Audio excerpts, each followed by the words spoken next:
Welcome to Rights in Russia monthly English language interview. My name is Sergei Nikitin, and this month we talk once again with Andreas Umland, a political scientist and expert in modern Russian and Ukrainian history and politics. Welcome, Dr. Umland. Thank you, Sergei. You may say Andreas as well. All right. Andreas Umland, a German national, is an analyst at the Stockholm Centre for Eastern European Studies, and he also teaches at the National University of Kyiv-Mohyla Academy in Ukraine. Dr. Umland has written extensively on the development of post-Soviet countries, including studies of the extreme right and nationalism. He speaks with us today from Kiev. This interview was recorded on 18th December 2025. My first question, Andreas, a great deal has been happening in terms of peace negotiations this past week. How would you summarize the current position? I think that is so far only a negotiation theater. I don't think that there was any ground for really a push for negotiations because the Russian position has been staying pretty maximalist.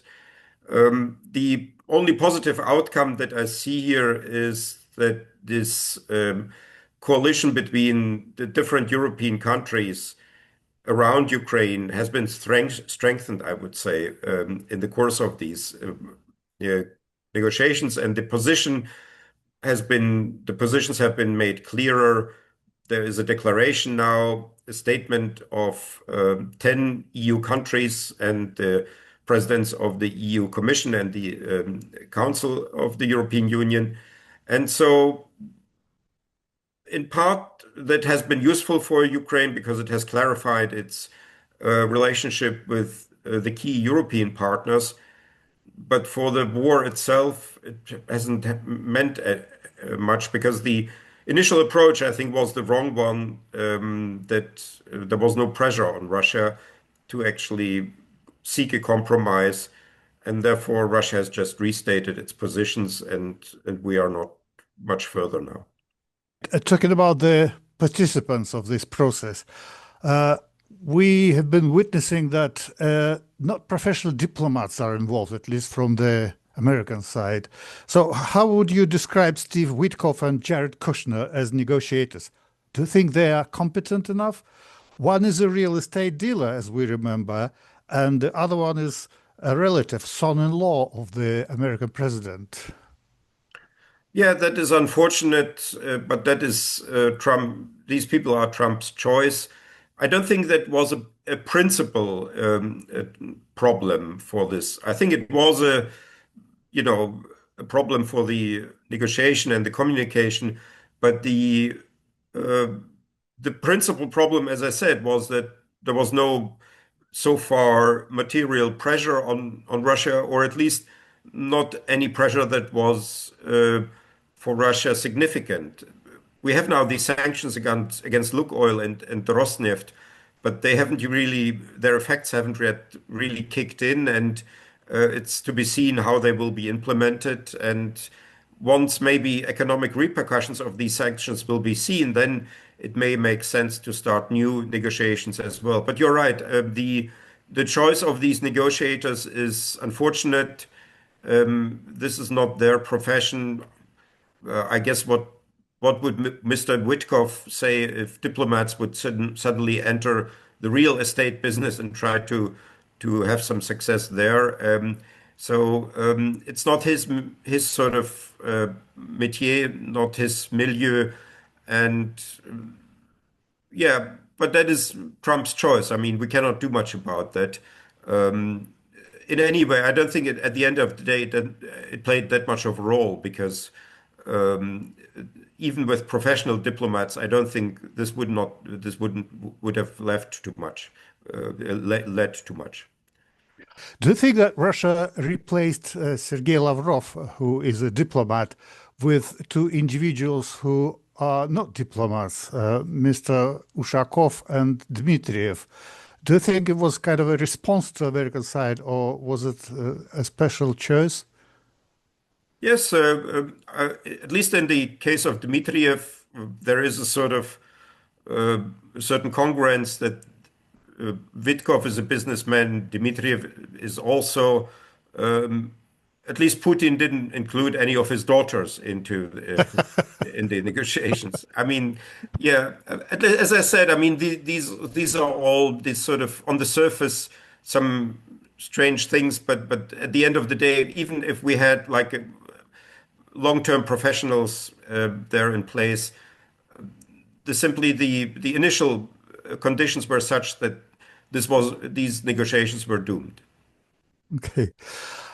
Is it a peace process that we see, or is it something else?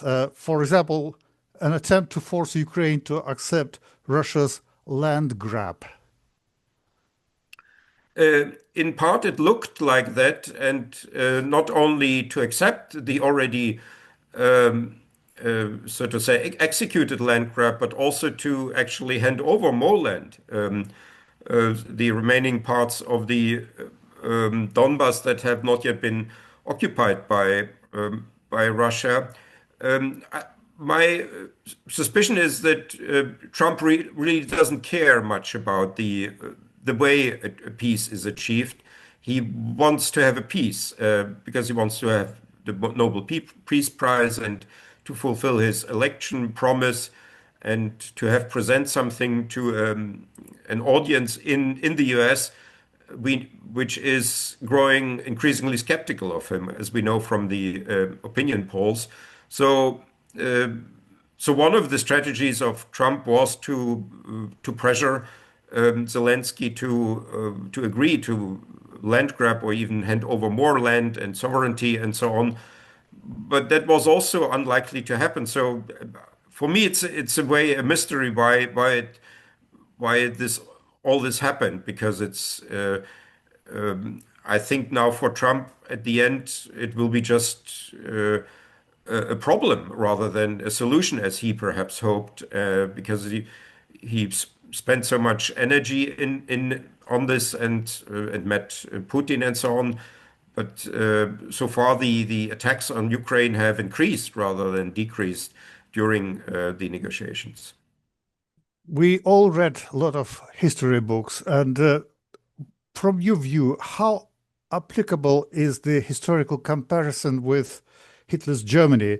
There has been long consensus that appeasement was a wrong approach, and yet what we see now that the USA is pushing Ukraine and Europe to appease Russia by accepting Russia's territorial gains. Yeah, that is, I think, an apt comparison, especially with the Munich Agreement of 1938 and the illusion that an imperialist power can be satisfied, so to say, with certain territories and then, so to say, to end the hunger of the crocodile by handing some pieces. On the contrary, of course, the effect is then that the appetite only grows, and we had already basically these experiences. The West has not introduced any sanctions concerning Transnistria or Abkhazia or South Ossetia. No weapons deliveries for Moldova and Georgia, and also the sanctions that were introduced after the annexation of Crimea and the start of the secret war, sort of the covert war in the Donbas against Ukraine. These sanctions were moderate, and at the same time, in fact, the economic cooperation intensified in other fields, like in the gas trade with Germany.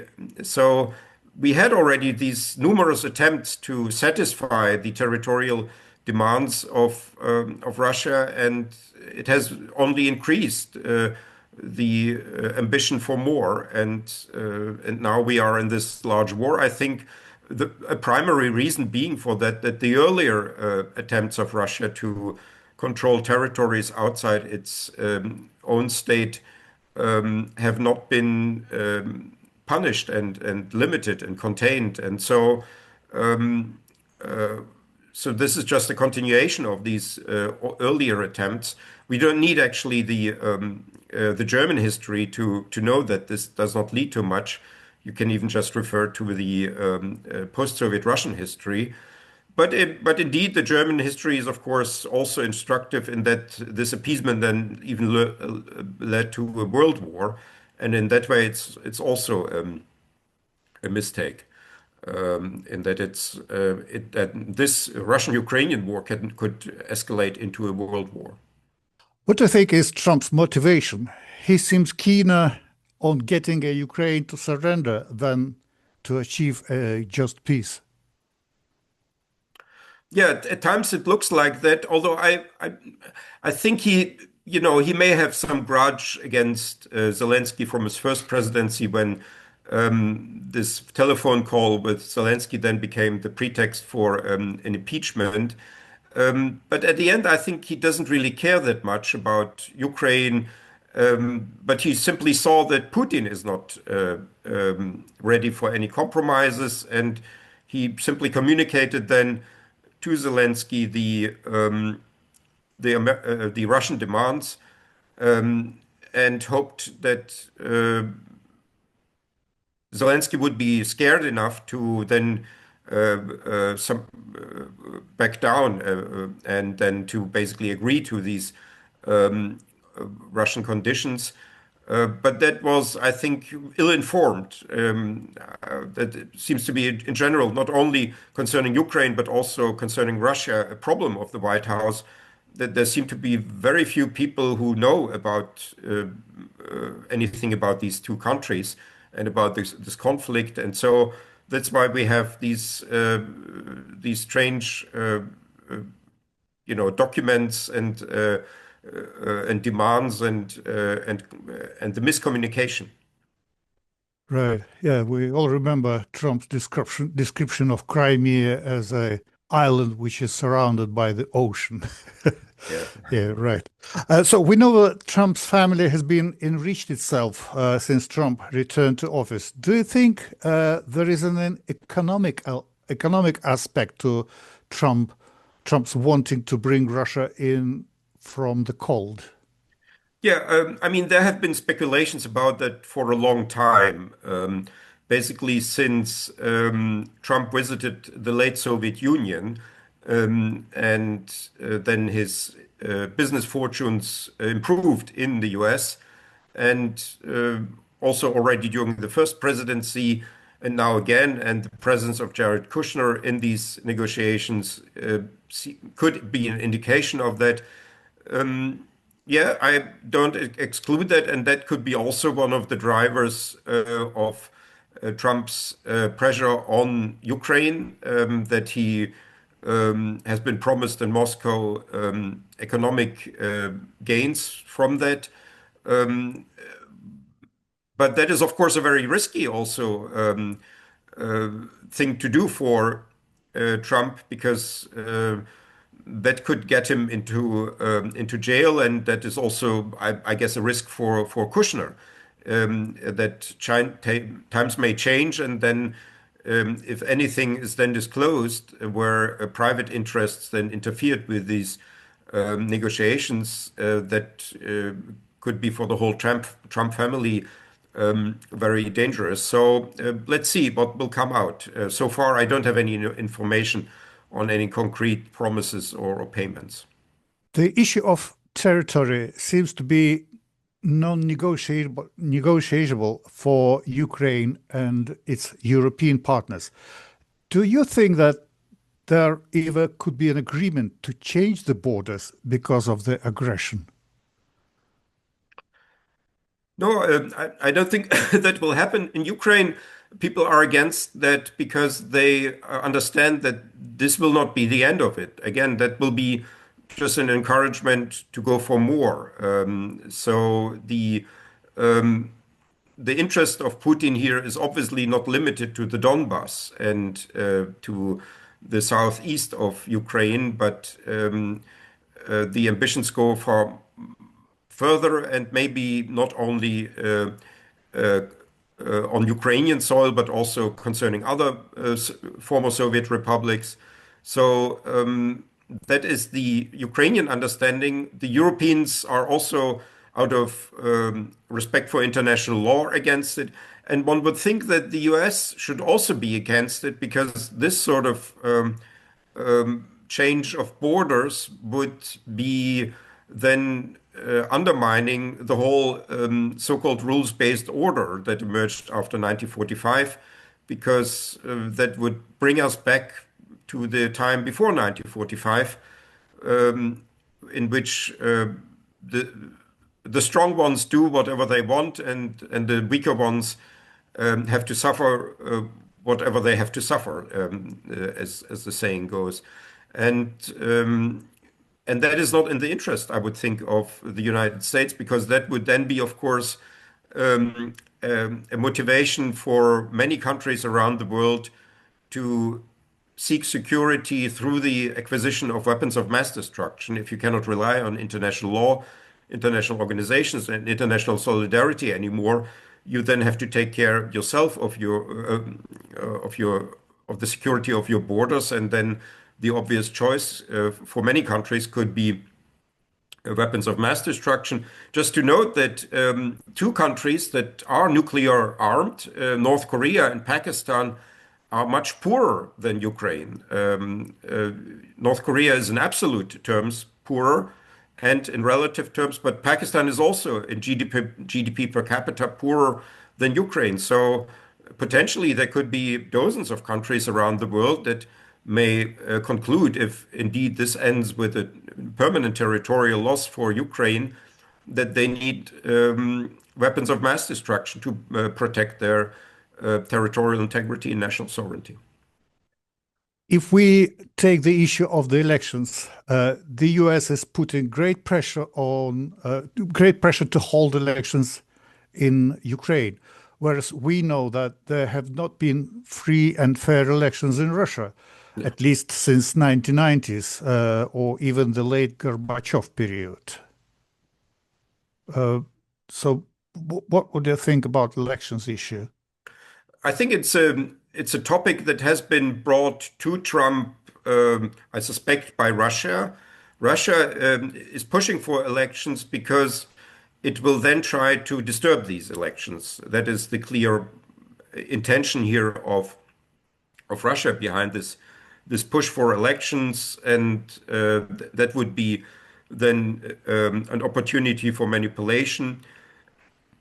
Although you would think that this should not be actually in the interests of Russia, because the most likely outcome of democratic elections will be that both the president, a new president, and a new parliament of Ukraine will be more hawkish than the current president and the current parliament.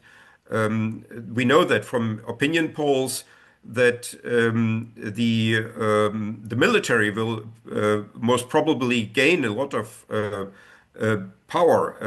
Military men, veterans, will probably popular candidates in the next elections, and I suspect that the next president of Ukraine could be a military man, a general, and also the parliament could be filled then with many veterans who will be more hawkish than the current members of parliament. That's interesting. Uh, in 12 months after the midterm elections, the domestic political situation in the United States may change radically. What incentive is there for Ukraine to make major concessions to Trump when Trump may not have the overwhelming power to do as he wants in 12 months' time? Yes, for the Ukrainians, I think this is a long time, and they are now interested to satisfy as much as they can Trump's demands, but only to a limited extent, because what they need now is to stay the U.S. To keep the U.S. in the sort of Western coalition, and to at least continue the provision of relevant information, Secret Service information, satellite information that the Ukrainian army needs for its the conduct of its defense and its also its long-range attacks into Russia. So I think for the Ukrainians, this situation is far away. This is a very long time in the context of this war, and they cannot know what exactly then will happen as the after these midterm elections. And I don't think here in Kiev the calculation is now so far ahead and assuming any particular result for now. I think the primary reason that Zelensky is actively participating in all of that, although he probably knows that it will not lead to anything, is that Trump is demanding that, and he is satisfying this demand. Mm. Now let's talk about the economy. Russia seems to have been able to ride out the Western sanctions. How seriously in difficulty is the Russian economy? What do you think? I'm not an economist, so I'm a little bit restating here only what I've read from colleagues who are in the economic sphere and who are following the sanctions and the statistics.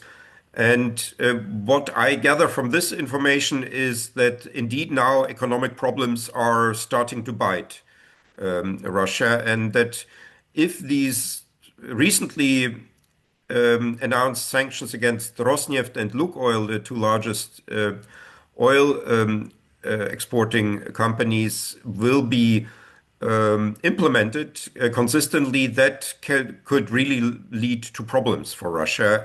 And we have also now these attacks by Ukraine on the energy infrastructure of Russia, although here I get contradictory information.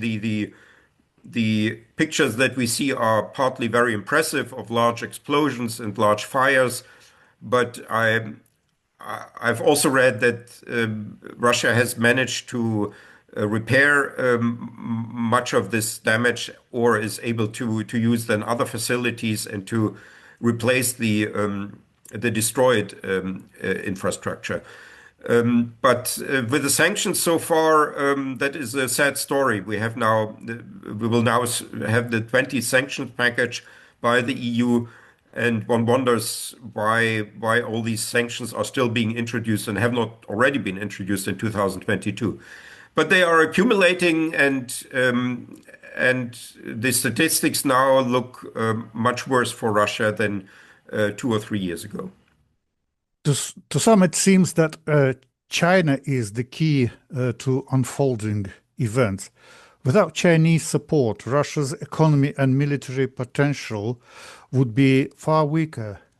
Yet, Western pressure on China seems to have little impact with regard to its support for Putin. Is there something that could change the situation? That's a good question. One would also have to have some deeper knowledge of China, which I unfortunately don't have.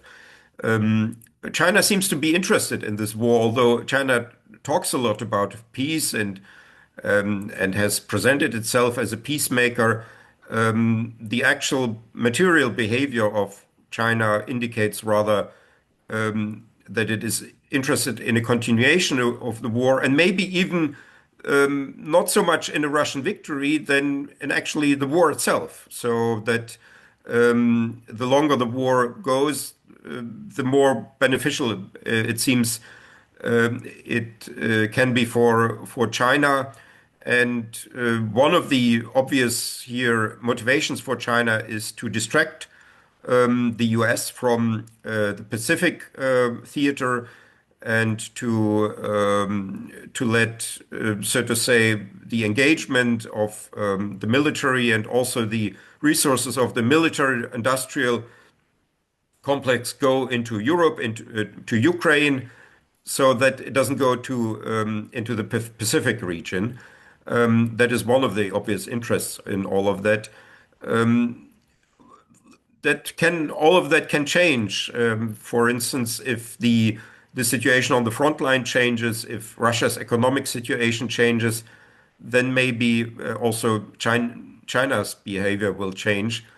But so far, my impression is that what is happening currently is very much to the liking of China, and that China wants to have basically this war to continue as long as possible. We recently learned that Putin's close associate Dmitry Kozak resigned, apparently over opposition to the war. Do you think this is a sign of wider discontent with Putin among Russia's elites? What do we know about the tensions inside the Kremlin over the current policy? Yeah, that is also my suspicion that there is much more tension inside than we see. Obviously, Russia, Moscow, the Kremlin is trying to hide that and doesn't give any outward sign of instability. But I imagine that the more intelligent people in Moscow see the economic data. They understand what the wider implications are for the future of Russia, and they are wondering perhaps about their own future and what this will mean for them and their families and their children and grandchildren and so on. And that also now, I think, with these annexations that we've seen, the specter of a third breakup of the Russian Empire after the Tsarist Empire broke up and the Soviet Empire broke up. That could also happen. We have now, because there are now these territories that, according to the Russian constitution, belong to Russia. According to the Ukrainian constitution, belong to Ukraine, and these annexations are not recognized, or only by very few countries in the world recognized. And you could then imagine in a future crisis situation a domino effect that if one of the regions that has been annexed departs from Russia, that could then encourage the legitimate Russian territories also to look in a crisis situation for another future outside the Russian Federation. So I think these sort of thoughts are circulating. There are also lots of signs of discontent in the army among the soldiers. The Prigozhin mutiny was an indication also of that. And yeah, I guess I wonder what people in Moscow think, where their country is going, what they see for themselves, for the future of their country and their communities and families. Yes.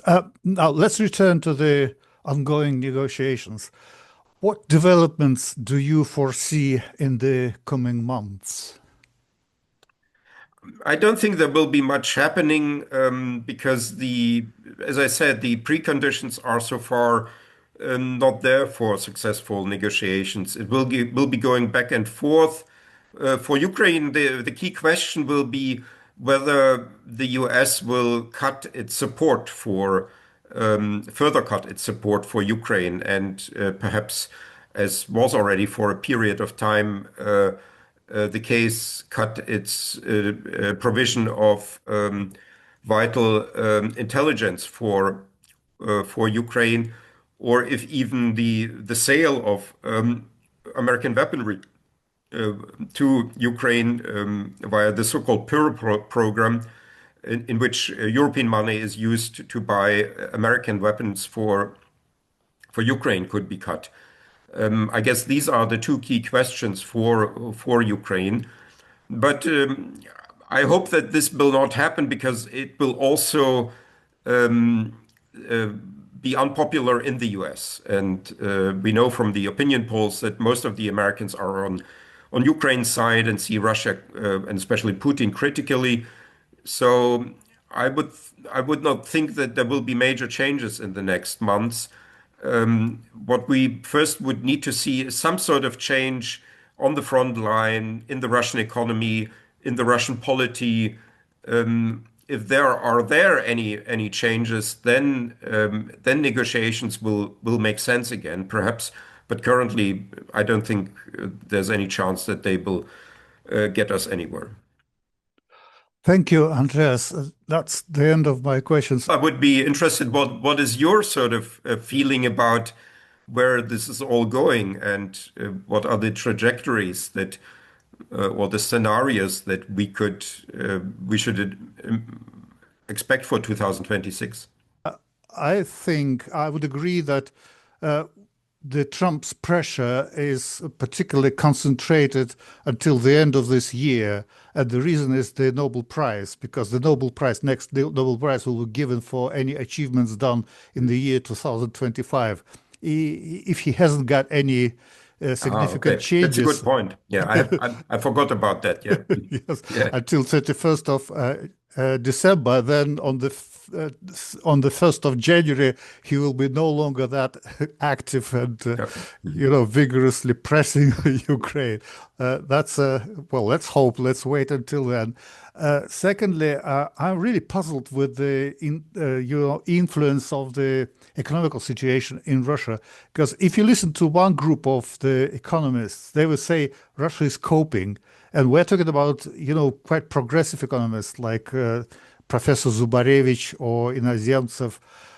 They say that everything is not as bad as you might think. But on the other hand, people like Vladimir Milov, they say that situation is terrible, that the budget is disaster. So we are in the beginning of the process of crushing down the Russian economy. Well, we had these promises during the last 4 years. So I'm really puzzled whether economy will make, poor economy will make any pressure on Russian politics, on Russian activity. So it's hard to say. It looks like the war is going to continue for the whole next year, and the only worrying thing to me is that the lack of the military, the soldiers in Ukrainian army. Yeah. That's the only problem I see. As for the rest, it's unfortunately it still goes on. But I'm glad that Europe seemed to be very strong in its opinion that it should keep on supporting Ukraine. That's very good, very important. But Yeah. unfortunately, I think we'll have to live with war for at least for the next year, and that's a very unfortunate thing. Yeah. I feel that too. But wars are unpredictable. That is what all of the war study people say. And to assume that the current situation will just continue is one scenario. But as far as I gathered, to assume that things will change and perhaps quite radically is equally plausible, because it's not a normal situation, a war. And so to simply extrapolate the current conditions into the future may for wars not always be the right thing to do in terms of that is my hope in a way. Although the same, of course, also applies that Ukraine could get into serious trouble. It goes both ways. So I also think there will be rather a continuation, but I also think that both countries are now getting to the limits of what they can do, and they both becoming desperate. Putin on another level, certainly than Zelensky, but I also think that he has a problem, that the successes in Ukraine are very moderate, to put it mildly, and so he has to deliver something to the Russian public, and if it's not peace, then it has to be something that can be sold as a victory, and that's not so easy. So yeah. I would rather be more on the change side, that we will see some sort of breaks next year in one way or another, and then indeed the reaction of the European countries will be a crucial factor. Andreas Umland, thank you very much for your opinion. It was very interesting to talk to you. Much appreciated. Thank you. Thank you, Sergey. I'm was honored to speak with you. It's fantastic, talking to someone who is in the center of the capital of Ukraine, and it's great what you are doing. So I really appreciate your work there. Thank you very much. Thank you. Thank you. Thank you. Thanks.